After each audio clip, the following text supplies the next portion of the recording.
My name on my birth certificate is Deborah Ann Young, and I was born on the 27th of February in 1960 in a little place called Cunnamulla that's down in southwest Queensland. My mother's clan are from Mitchell. They're called the Goongarrie clan. And my father, his name was Gordon Arthur Whitten. Oh God, I forgot what date he was born. But he was born in New South Wales. He's from down there. He's from the Kamilaroi clan. And he and my mum, actually, my dad is the eldest of 13 children. And there's 8 surviving brothers and sisters. And my mother was the youngest of 10. And she's the youngest, and there's only 2 surviving sisters, as I know. My mother and father, they lived in Cunnamulla, where I was born. And they also had 2 other children, Michael John and Richard Gordon. But unfortunately, my dad was an alcoholic, and my mother didn't drink at the time. And where we used to live was on the outside of Cunnamulla, and they called us fringe dwellers. There was actually like about 400 people living in camps outside of Cunnamulla. And where we used to live, we were right beside the sewerage and also the cemetery. So essentially where we were living, we had to walk about 400 metres to get water from the cemetery. So it actually, fed the living and the dead as well. But there was a lot of sickness in the camps and that. And unfortunately, my mum and dad, they split up when I was about 4 years old. And my mum took us to Brisbane, where she met a white fella, and she had 3 more boys to him. But unfortunately, he was an alcoholic as well. And where we used to live, it was in West End, and it was very hard because a lot of the times we were at home on our own. And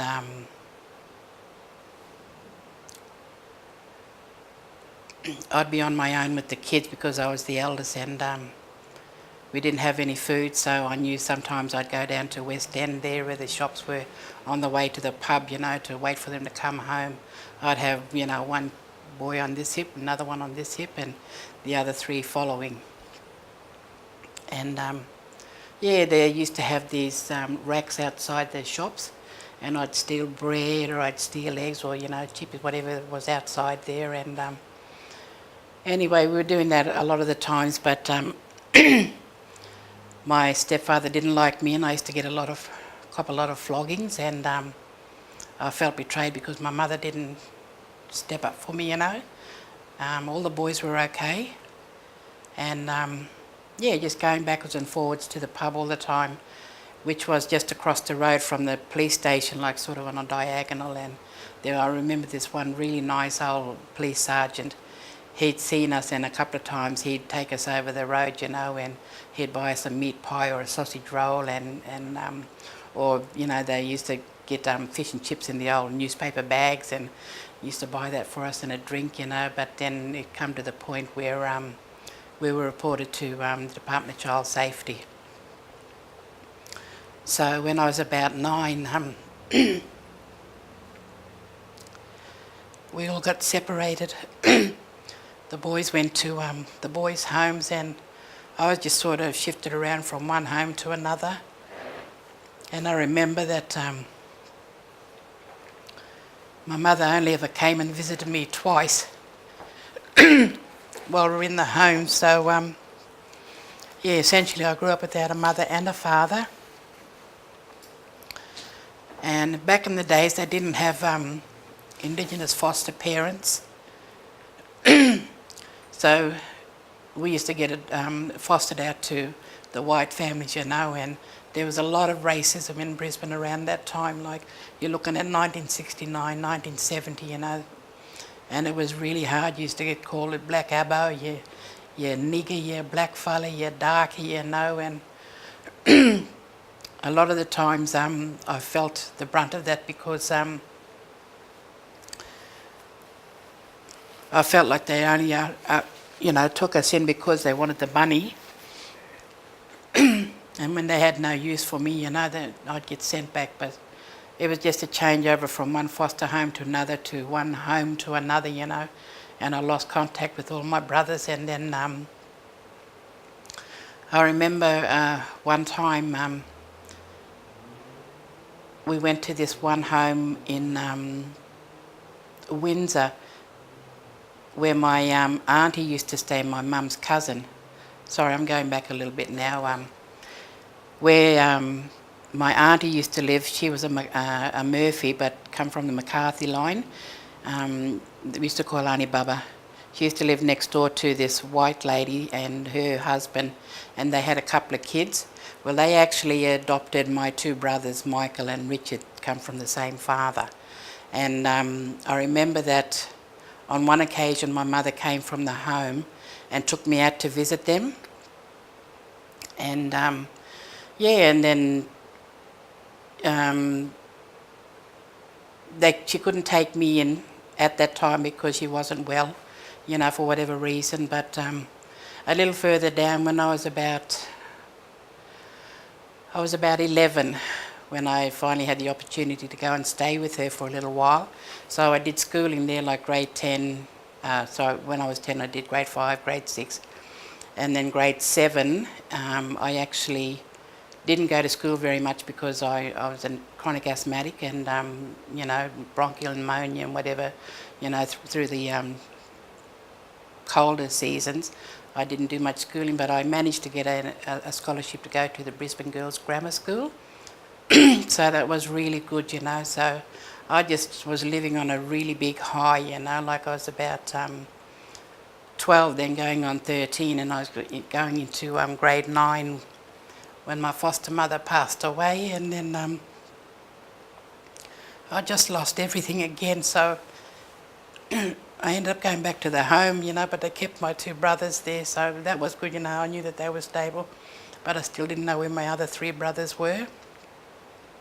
And we stayed in this one home. It was out at Ipswich, and even though it was run by these nuns, they were very cruel to us, like they're very strict, and we used to get the cane all the time, for doing something wrong. And 3 times we tried to run away from that place, but the police always caught us somewhere along the tracks or in the street, and they kept taking us back, so we got punished again, isolated, And I remember this day very clearly. We were actually working in the laundry, and we made a plan, There was myself, another friend of mine, she actually lives in Cairns.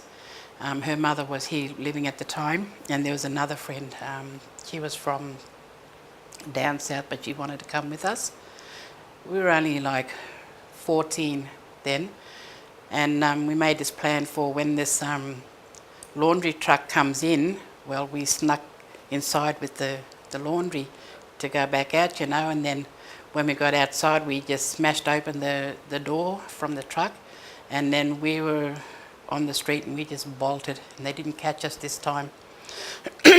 So 3 of us, we hitchhiked all the way from Brisbane up to Cairns, 3 of us. I was 14, and the older girl, she was 15, and there was a 12-year-old with us. And then we managed to come up here. We got a lot of help from truckies especially. They took really good care of us, They bought us feed along the road. And I remember we pulled up in Mackay one part, and we couldn't get a lift for a little bit. And there was this really, really big fella. I wish to God I could have met him again, his name. I remember his name was Dougie Saylor. And he might have been about 19, 21 at the time, But we were living under this one little bridge there for a couple of days it was, and he'd come and bring a feed for us and, make sure we were all right. He'd sleep there with us at night. Nothing ever went on, And then he'd go back home. He said, "Oh, my sisters," he said, "I'll come back tomorrow," But yeah, anyway, we managed to get from Mackay, and then we came to Cairns. I changed my name as soon as we left the home, like anybody asked what our names were, and I just picked Kerry Thompson. Didn't come from anywhere special, because the reason why we changed our name was because we didn't want the coppers to come pick us up and put us back in our home. We knew we had to do that until we were 18 and then we were safe. So yeah, then I came up here and I actually liked it up here, and it was really good for my asthma for one thing. So yeah, really tropical. We actually stayed out at my friend's place for a little bit when the police used to come around in the little place here along Bundy Street, and I still know the house there as well. Sorry, Bunting Street. We used to hide underneath the dirt underneath the house. Like we built up a little mound so they couldn't see, past that dirt. So yeah. Yeah, so we hid out for nearly a year living underneath that house, in the dirt. And then I started to come out getting a bit more brave, because I thought, oh no, they're not looking for us anymore. So I got out and then started to meet people and, introducing, my name's Kerry Thompson. And yeah, and then when I was about 16, I got a job up in Geelong, Kooyong Hostel, because I always liked nursing and looking after people. So I thought, I started up there as a nurse's aide and was up there for a little while. And I did the partying thing, with my friends and that. 16, I thought I was gung-ho, drinking and smoking cigarettes, but I didn't do drugs or anything like that. Yeah, I didn't really play around with a lot of boys because I didn't want anything to happen, and just thinking back to my childhood, in those foster homes, I was always thinking, if my dad knew where I was, he'd come and save me, just wondering, why doesn't anybody love me, I just want somebody to take care of me. I just wanted to feel safe and loved. And that was my biggest wish, So I thought to myself, when I grow up and I want to have children, I'm going to make them safe. I'm going to have them all to the one person so nobody feels left out, with a stepfather, the way that I did. So I had all these grand plans. And it happened one night, we were out night clubbing and I was only 17, and then I met the boy's father. Me and my friend were coming home from the nightclub, and he was working on a garbage truck. And we got to yarning and that, and then we had a date, and but for every date that he came to pick me up, I had my friend come along with me. Oh, you only have to one thing, come with me, and she went, no, you only want to see you. So yeah, after a couple of years, like we were together, and she said, I'm very surprised you ever had kids, So yeah, then I became pregnant a couple of months after that, and then had my boy in 1978. His name is David Thomas Addo. He was named after my ex-partner's uncle. His cousin actually named him. His cousin's name was Thomas David, and he wanted to name him that, but I said, no, you can't. Then I had a little girl.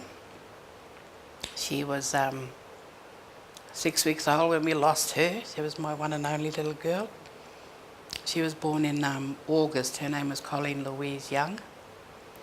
And then I had Keith in 1983, Keith William Addo. And then I had Michael Addo in 1985. And then I had Wayne Addo in 1987. The thing with my little girl was that she was born on the 3rd of August and she died on the 18th of September. And when she was 6 weeks old, her great-great-grandmother passed away, and that night we went to the wake. Everybody just was taking photos of her. One of her uncles just kept taking photos of her all. She was a very pretty little girl. And she was happy, and at that age where they were starting to smile. And then one time I took her into the grandmother's bedroom, and every time you'd walk past that threshold, she'd play up and cry really sad, and and then until you finished changing her, and then you walk back out, and then she was okay. And then she was smiling again and playful. And the next time we took her back in, the same thing happened. And then but we didn't really think anything of it, so we went home that night, and we used to stay with an old fella that I call him Uncle, but he let us stay there, and he's an old white fella, but he was really good with us. And I was folding the clothes up this evening, and then me and Joe were home. Joey Addo, sorry, that's the kid's father's name. And David was asleep, and then while I was folding up the clothes, Joe's cousin came over. His name's Summit Garling, and he saw us two there, and they had a bit of a yarn about something, and then he kissed her goodnight because Joe was holding her, and but at that time we heard this curlew right outside the window where I was folding those clothes, and then where the window was, like you could see it clear from one end of the road to the other, but when you looked outside on the road there was nothing anywhere. And the next morning I said to Joe, I said, she didn't get up for a feed last night because I was breastfeeding. And then we found her, she was just face down and she was gone. And I will always believe that she was the third person to go. That was my comfort for me for the loss of my daughter. But because she was born on the 3rd and she died on the 18th, my second youngest boy, Michael Addo, was born on the 18th of the 3rd, and he was a spitting image of her, and I nearly dropped him, But we're blessed now, because I've got grandchildren. Destiny was the exact image of my daughter when she was born. She belongs to Wayne. When she was born, and I saw her face, and we've only got two photos of my little girl, and I put that photo down beside that baby, and it was just the same, I'm blessed because I have my children. It was hard over the years, because I was up here on my own, no family support, and after I split up from the kid's father, I waited till the youngest one was 4, so that he could understand it wasn't their fault that we couldn't get on, and I wanted to go home, but then I had nowhere to go.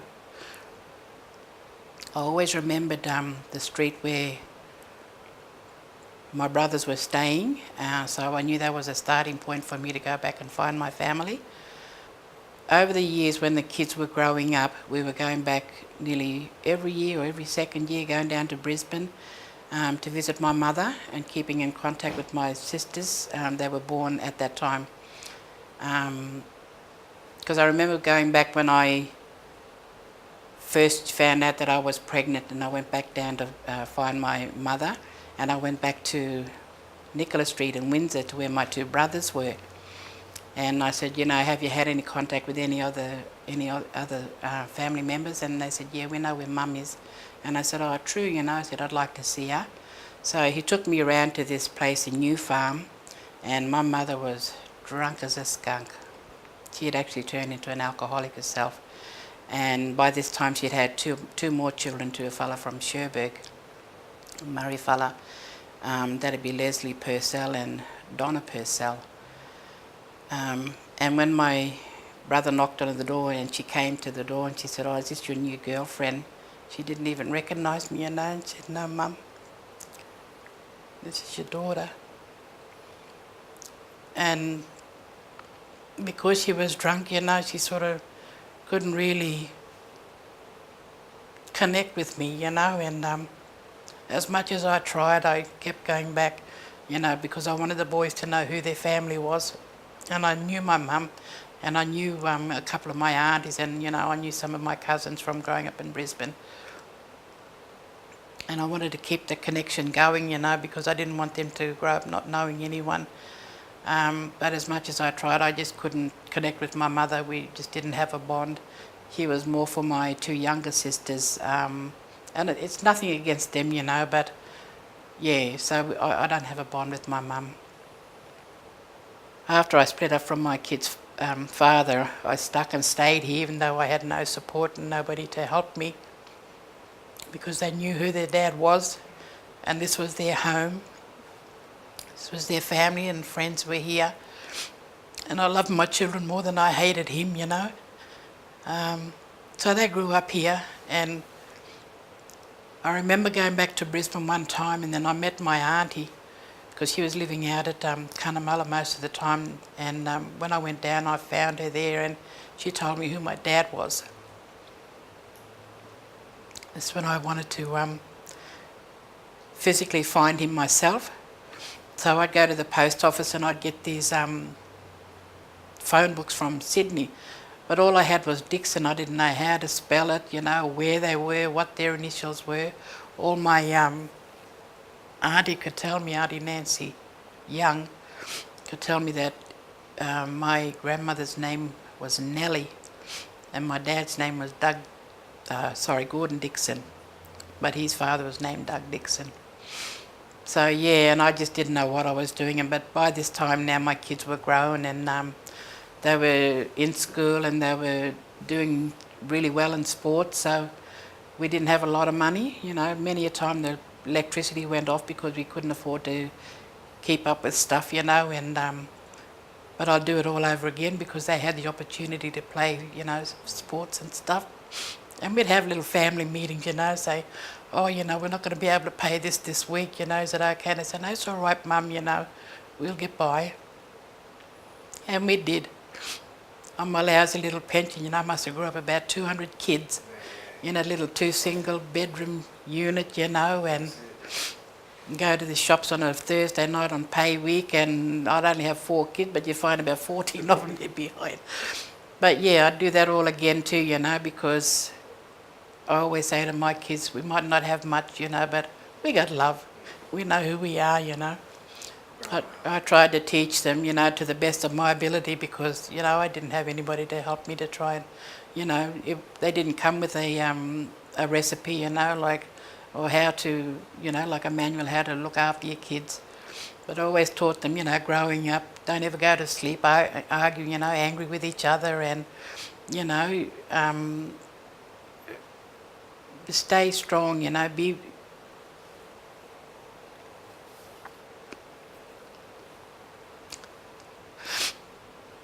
good boys, you know, and they have. You know, it was a hard struggle for a single woman with 4 boys, but they grew up, they got, you know, respect, they got manners, they're polite, you know, and I'm not saying that they're angels, you know, they do, you know, they got into trouble sometimes too as well. And sometimes I couldn't manage because I was going through depression at the time, you know. After I had my little girl, apparently I was going through a postnatal depression for every child I had after that because I couldn't replace my little girl.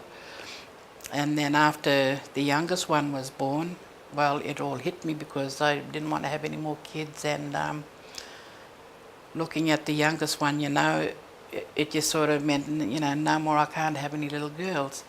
And then a couple of weeks after he was born, I ended up in the mental health unit for a couple of months actually because the depression got that bad that I couldn't recognise the person that was looking at me in the mirror. And when I found out, you know, like the time when I got put into the hospital, that's around the time my dad died. So yeah, I'm just wondering, you know, for me, thinking that, you know, because I was looking in the mirror, was I looking at my dad, you know, I don't know, you know, but to me, you know, it's some sort of way for me to heal because I've grown up without a dad, you know, and that's something I can never have. I'm blessed now because I found my Uncle Richard and I found a couple of other uncles, and they're the best father figures for me for me now. And I want to keep that connection going, you know, and that's only through Link Up that I was able to do that. I know that there was only supposed to be myself and one support person, but because I had had this journey, my boys had made the journey with me. I wanted them to be with me when I went for my reunion. When we went from here, we went to Sydney on a big plane, and then we had to get a smaller plane from Sydney down to Dubbo, because that's a only place you could land that was closest to Canamble. And remember in that plane, oh my God, don't like flying, you know, and then we had to circle a few times because we were coming in through a thunderstorm. And you know what? When I first saw the aerial shot from down there, and I just looked at my boys, and I can't describe, you know, this calming feeling that just came all over me, and I just looked at my boys and said, we're home. I'd been talking to one of my uncles, Uncle Richard Dixon, through the process of, you know, getting the reunion happening, and he actually drove all the way from Dalby down to Dubbo, and he was at the airport to meet us while we were there. I just collapsed into him, maybe because I was just so happy. And I think what made the reunion for me so good was that I felt welcome. You know, they welcomed me home to country.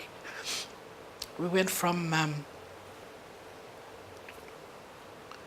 Dubbo that morning, and then we drove from there to Canamble. It took nearly 2 hours, and then we went straight to the cemetery. We took a little bit to find my dad, and then my auntie Rose Dixon was waiting there for us. Her and her partner, Uncle Roy Wallace, were both there waiting, and yeah, and as soon as they saw me, they said, "Oh, you look like I look like my auntie." Yeah, and then we got to talking, and then I took a photo of my brother Michael down with me. Michael, he's actually got adopted into the Spooner family. I took his photo with me because he'd actually passed away 10 years before that, and he died at a very early age. He died when he was 44, and my dad died when he was 49, and I think it was just alcohol-related illness. But yeah, we placed the photo of my brother on my dad's grave, and then we did the ceremony, and the grave was a little bit dishevelled, but my boys just dug it out with their bare hands, you know, made it really nice and clean. And we took photos, and another cousin actually came to meet us while we were there, and his name was Wayne too. And I got a bit of a surprise because one of my uncles, he had 3 boys named David, Wayne and Mark. And I said, oh wow, I've got a David, Wayne and Mick, you know. So yeah, but then we went back from the cemetery with the 2 link-up girls. That was that came with us. That was Kathy and I can't remember that other girl's name. Jessica, yeah. And then they took us round to my auntie's house, and we stayed there for a little bit. And it was just really hair-standing stuff, you know, because looking at them and the resemblance of them to us, you know, and then even on the walls, you know, they had photos of family members, and like you just had the connection there, you know. And that was really good. And like I said, it was just really good that I felt welcomed.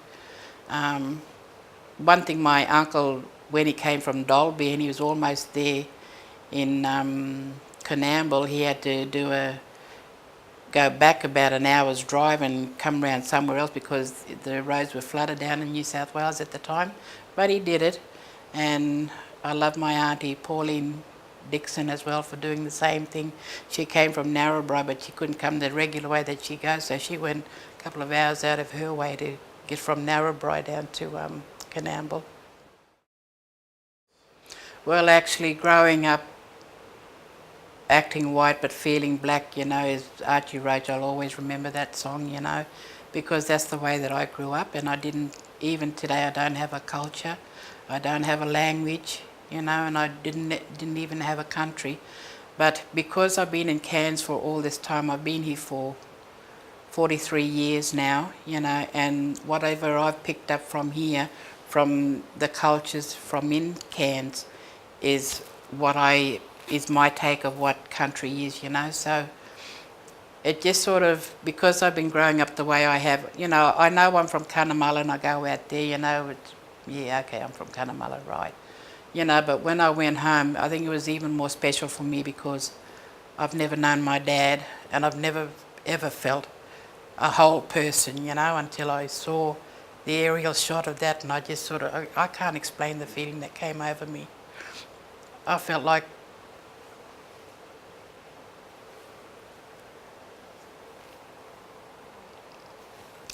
I was home.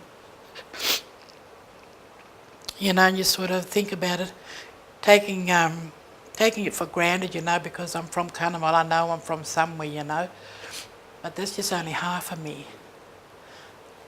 That journey made me complete. And I've always struggled, you know, to keep my boys, always, you know, in the back of my mind, didn't want child safety to come and get involved, you know, and always tried to teach them the better way, you know, and I won't say that I was up here on my own, you know. I did have a couple of friends that I could rely on, you know, but it just wasn't the same as having family there, you know, in my court, you know, when things were going wrong. And I'm really proud of my boys today because they're fathers now themselves, you know, and child safety still not knocking on our door. So, you know, I'm really proud that we've broken that cycle, because I know my own sisters, they still don't go through all of that stuff, you know. They've got child safety there that are involved and things are happening to them. They're still drunks, they're doing drugs and all that sort of stuff. I'm not saying that I'm perfect, you know, but as soon as I found out I was pregnant back there when I was 17, I stopped drinking altogether. Everything that we did